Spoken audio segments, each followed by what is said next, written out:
7 years ago, a student came to me and asked me to invest in his company.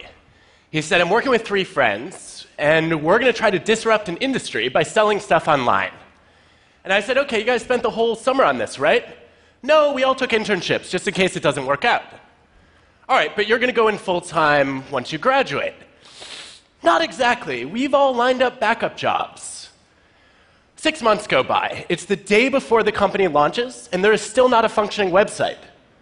You guys realize the entire company is a website. That's literally all it is. So I obviously declined to invest. And they ended up naming the company Warby Parker. They sell glasses online. They were recently recognized as the world's most innovative company and valued at over $1 billion. And now, my wife handles our investments. Why was I so wrong? To find out, I've been studying people that I come to call originals. Originals are nonconformists, people who not only have new ideas, but take action to champion them. They're people who stand out and speak up. Originals drive creativity and change in the world. They're the people you want to bet on, and they look nothing like I expected. I want to show you today 3 things I've learned about recognizing originals and becoming a little bit more like them. So, the first reason that I passed on Warby Parker was they were really slow getting off the ground. Now, you are all intimately familiar with the mind of a procrastinator. Well, I have a confession for you. I'm the opposite. I'm a precrastinator. Yes, that's an actual term. You know that panic you feel a few hours before a big deadline when you haven't done anything yet? I just feel that a few months ahead of time. So this started early. When I was a kid, I took Nintendo games very seriously. I would wake up at 5 a.m., start playing, and not stop until I had mastered them. Eventually, it got so out of hand that a local newspaper came and did a story on the dark side of Nintendo, starring me.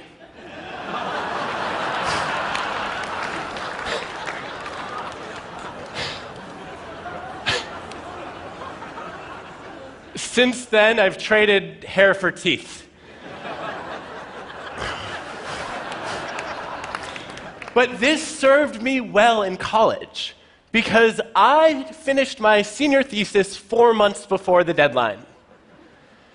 And I was proud of that. Until a few years ago, I had a student named Jihei who came to me and said, I have my most creative ideas when I'm procrastinating. And I was like, that's cute. Where are the 4 papers you owe me? No, she was one of our most creative students, and as an organizational psychologist, this is the kind of idea that I test. So I challenged her to get some data. She goes into a bunch of companies. She has people to fill out surveys about how often they procrastinate. Then she gets their bosses to rate how creative and innovative they are. And sure enough, the precrastinators like me who rush in and do everything early are rated as less creative than people who procrastinate moderately. So I want to know what happens to the chronic procrastinators. She's like, I don't know, they didn't fill out my survey. No, here are our results. You actually do see that the people who wait till the last minute are so busy goofing off that they don't have any new ideas. And on the flip side, the people who race in are in such a frenzy of anxiety that they don't have original thoughts either. There's a sweet spot where originals seem to live. Why is this? Maybe original people just have bad work habits. Maybe procrastinating does not cause creativity. To find out, we designed some experiments. We asked people to generate new business ideas. And then we get independent raters to evaluate how creative and useful they are. And some of them are asked to do the task right away. Others we randomly assign to procrastinate by dangling Minesweeper in front of them for either 5 or 10 minutes. And sure enough, the moderate procrastinators are 16% more creative than the other 2 groups. Now, Minesweeper is awesome, but it's not the driver of the effect. Because if you play the game first, before you learn about the task, there's no creativity boost. It's only when you're told that you're going to be working on this problem, and then you start procrastinating, but the task is still active in the back of your mind, that you start to incubate.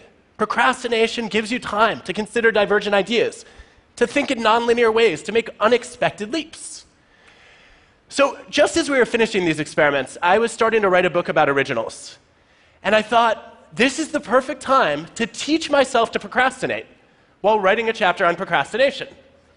So I meta-procrastinated. And like any self-respecting precrastinator, I woke up early the next morning and I made a to-do list with steps on how to procrastinate. And then I worked diligently toward my goal of not making progress toward my goal. I started writing the procrastination chapter, and one day I was halfway through. I literally put it away in mid-sentence for months. It was agony. But when I came back to it, I had all sorts of new ideas. As Aaron Sorkin put it, you call it procrastinating, I call it thinking. And along the way, I discovered that a lot of great originals in history were procrastinators. Take Leonardo da Vinci. He toiled on and off for 16 years on the Mona Lisa. He felt like a failure. He wrote as much in his journal. But some of the diversions he took in optics transformed the way that he modeled light and made him into a much better painter. What about Martin Luther King Jr.? The night before the biggest speech of his life, the March on Washington, he was up past 3 a.m. rewriting it. He's sitting in the audience waiting for his turn to go on stage, and he is still scribbling notes and crossing out lines. When he gets on stage, 11 minutes in, he leaves his prepared remarks to utter 4 words that changed the course of history. I have a dream. That was not in the script. By delaying the task of finalizing the speech until the very last minute, he left himself open to the widest range of possible ideas. And because the text wasn't set in stone, he had freedom to improvise. Procrastinating is a vice when it comes to productivity, but it can be a virtue for creativity. What you see with a lot of great originals is that they are quick to start, but they're slow to finish. And this is what I missed with Warby Parker. When they were dragging their heels for 6 months, I looked at them and said, you know, a lot of other companies are starting to sell glasses online. They missed the first mover advantage.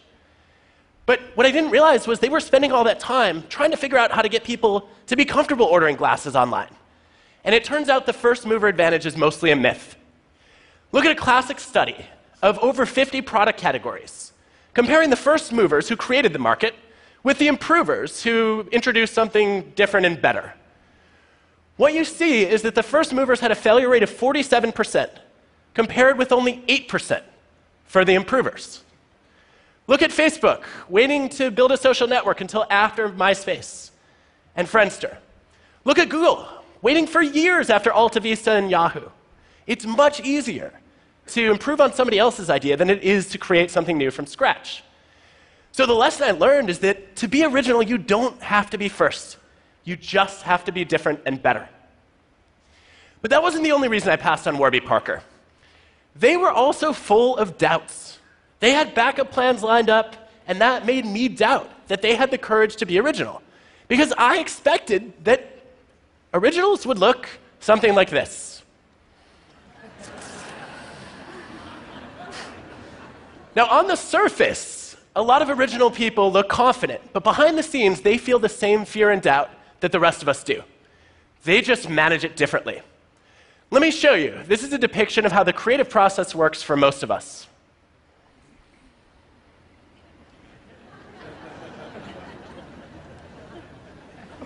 Now, in my research, I discovered there are 2 different kinds of doubt. There's self-doubt and idea doubt. Self-doubt is paralyzing. It leads you to freeze. But idea doubt is energizing. It motivates you to test, to experiment, to refine, just like MLK did. And so the key to being original is just a simple thing of avoiding the leap from step 3 to step 4. Instead of saying, I'm crap, you say, the first few drafts are always crap, and I'm just not there yet. So how do you get there? Well, there's a clue, it turns out, in the internet browser that you use. We can predict your job performance and your commitment just by knowing what web browser you use. Now, some of you are not going to like the results of this study. But there is good evidence that Firefox and Chrome users significantly outperform Internet Explorer and Safari users. Yes! They also stay in their jobs 15% longer, by the way. Why? It's not a technical advantage. The 4 browser groups, on average, have similar typing speed, and they also have similar levels of computer knowledge. It's about how you got the browser. Because if you use Internet Explorer or Safari, those came pre-installed on your computer, and you accepted the default option that was handed to you.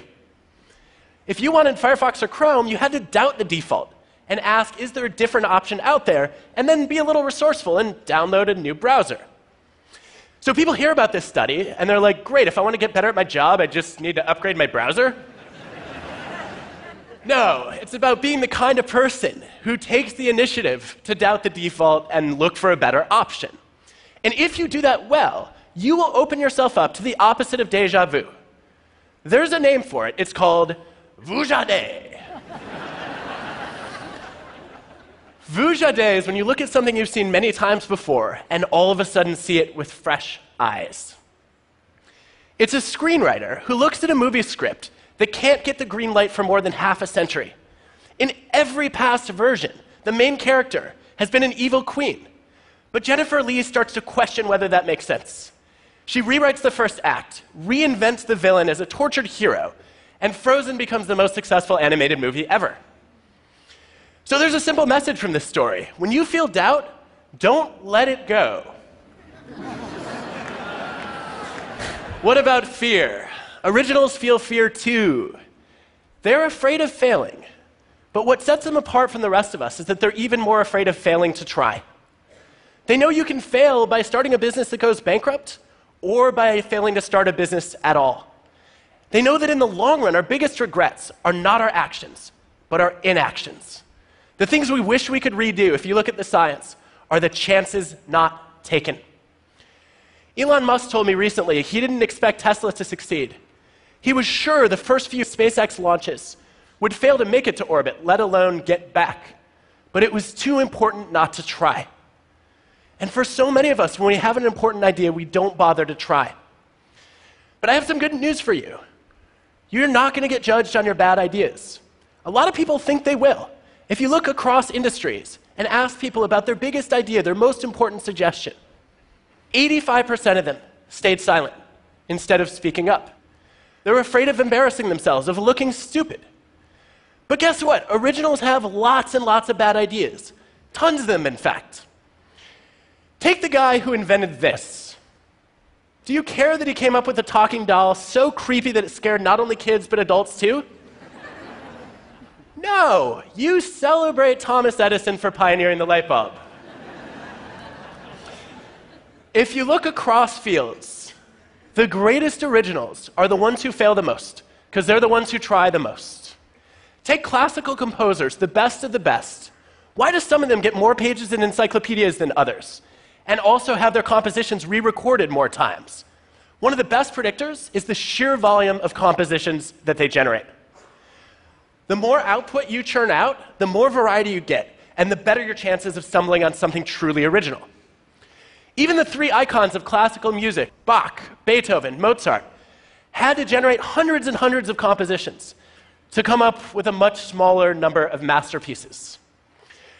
Now, you may be wondering, how did this guy become great without doing a whole lot? I don't know how Wagner pulled that off. But for most of us, if we want to be more original, we have to generate more ideas. The Warby Parker founders, when they were trying to name their company, they needed something sophisticated, unique, with no negative associations to build a retail brand. And they tested over 2,000 possibilities before they finally put together Warby and Parker. So if you put all this together, what you see is that originals are not that different from the rest of us. They feel fear and doubt. They procrastinate. They have bad ideas. And sometimes it's not in spite of those qualities, but because of them, that they succeed. So when you see those things, don't make the same mistake I did. Don't write them off. And when that's you, don't count yourself out either. Know that being quick to start but slow to finish can boost your creativity. That you can motivate yourself by doubting your ideas and embracing the fear of failing to try. And that you need a lot of bad ideas in order to get a few good ones. Look, being original is not easy, But I have no doubt about this. It's the best way to improve the world around us. Thank you.